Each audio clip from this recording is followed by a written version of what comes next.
Welcome to the Prepped and Polished podcast, the podcast that empowers you to take control of your education, featuring weekly interviews with influencers in the world of education, as well as tutoring tips, lessons, and updates. And now, here's your host, Alexis Avila. Welcome back to the Prepped and Polished podcast. This is episode 184. I'm Alexis Avila, your host. Be sure to join our community on Facebook and SoundCloud. You can go to Prepped and Polished. Just type that in and you'll find us. And if you need tutoring or test preparation, contact me. Just email me at info@preppedandpolished.com or go to our website, preppedandpolished.com. Have a question or reaction during or after this podcast, just simply email us, radio@preppedandpolished.com. Today on episode 184, I'm talking to Dr. Shirag Shemmassian, founder and admissions consultant of Shemmassian Academic Consulting. As a Cornell University grad and Cornell admissions interviewer, Shirag knows what the best schools are looking for in prospective students during admissions interviews. And today, Shirag and I talk about, and Shirag gives us some tips on how to best navigate the college admissions process for anyone with a disability. And he covers how to best research schools so you get the proper support and how to discuss your disability on your application the right way. It really is an art.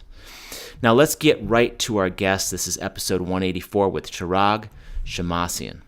Shirag, thanks so much for coming back on the Prepped and Polished podcast, and I really appreciate it. How are you doing today?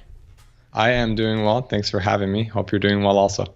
Great. So you're back on the Prepped and Polished podcast, and we learned a little bit about your background. But can you just remind the audience of your background and how you paved a career, kind of starting off as a Cornell University admissions interviewer and kind of going into college consulting? Yeah, sure. So I did my undergrad at Cornell, graduated in 2008, and then I did my PhD in clinical psychology at UCLA and graduated in 2014. And this whole time, so I guess since like senior year of high school, I've been really obsessed with admissions, both college and graduate school admissions. So my high school didn't have great college counseling support. I think definitely when I got into Cornell, and I think even since, I'm the only person ever from my high school to go to an Ivy League school. And it was just really like a lot of like self-study and learning what admissions committees are looking for and how to tell my own story. And so along the way during my education, I started getting a lot of, I guess, requests for help on applications, either peers or my parents' friends' kids and that kind of stuff. And it sort of grew from there. So after a while, when the requests started getting more and more, I was like, you know what, I think I'm providing a lot of value for people, so I should pursue this more officially, if you will. So I've been doing this work for, I think, 12 years now. That's great. I mean, I just love, when a career kind of happens organically and, from a true place rather than just having like a business model. But so I'm sure that can you tell us a little bit about what types of services you provide? Yeah, so we provide comprehensive admission support. So okay.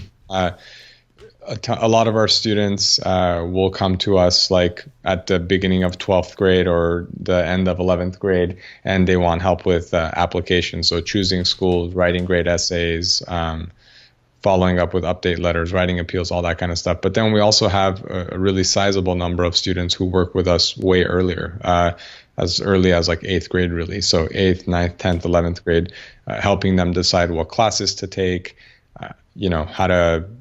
how to schedule everything, like what extracurricular activities to pursue, how to build relationships with admissions officers at top schools, all of that good stuff. So really, we don't do test prep. We don't offer test prep, but really outside of that, we offer comprehensive admission support. And we help students with not only college admissions, but also graduate school admissions as well. So medical school, law school, that sort of thing. Oh, fantastic. Good to know. So now let's talk about students with learning disabilities and disabilities today. So I know that you have quite a bit of experience working with students with disabilities. What types of students have you worked with? What types of disabilities have you worked with? So it really, it really runs the gamut. I think Sure we talk does. about, like a disability as this like catch-all term, but there's so much variance, right? So Oh, definitely. not only in the types of disability, and which we'll get to in a second, but also severity, the levels of services they've already received, and the accommodations they've already received versus not received.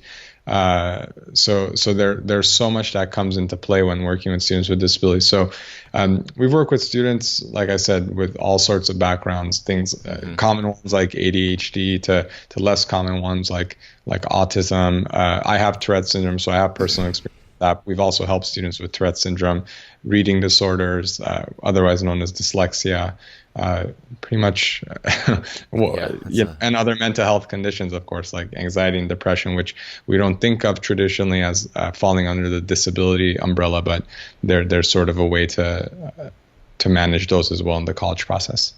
So what are some tips that come to your mind that you have for students with a disability who are really trying to get into their top choice school?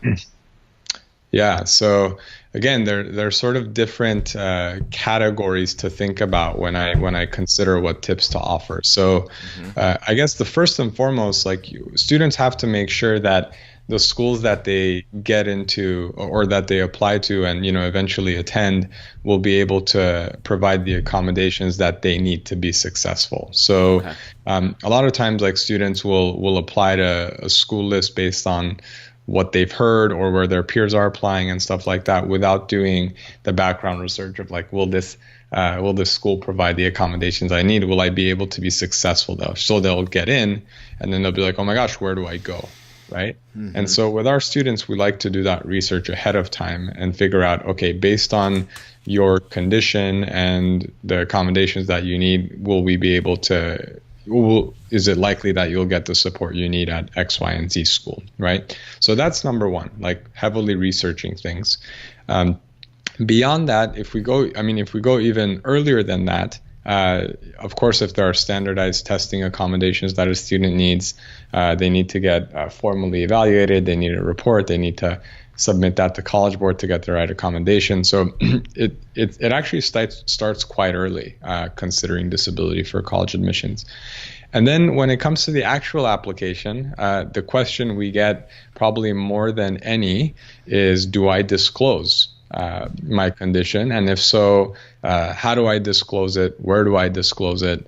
And that's a sort of delicate process because, you have to think about not only disclose or not disclose, but like what's the purpose of disclosing, right? And how do you disclose? So, for instance, if a student just sort of discusses what they have and all the troubles they've experienced because of it, then that might be seen as a sympathy play, right? Right. Versus discussing like how this has impacted me, what lessons I've learned from it, how I've grown and how I've applied those lessons and growth to impact X, Y, and Z. So if there's a thread throughout other things that you've done, then it's worthwhile, maybe using an essay to discuss it versus using an additional comment section to discuss it. So there are all of these sort of nuances when it comes to sharing disability.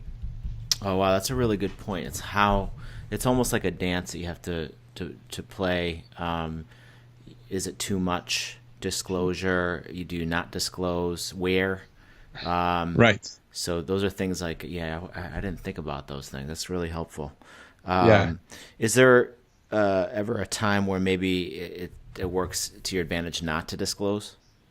Yeah, so again, this is another complex question to answer because, unfortunately, given the stigma of disability and mental health conditions and stuff like that, we have to be considerate also of like what the condition is, how it might be viewed in the context of everything else. So not all disabilities are created equally in the sense that their reception might be very different. For example, if a student has, say, schizophrenia, right, that's going to be seen very differently than a reading disorder or something like that.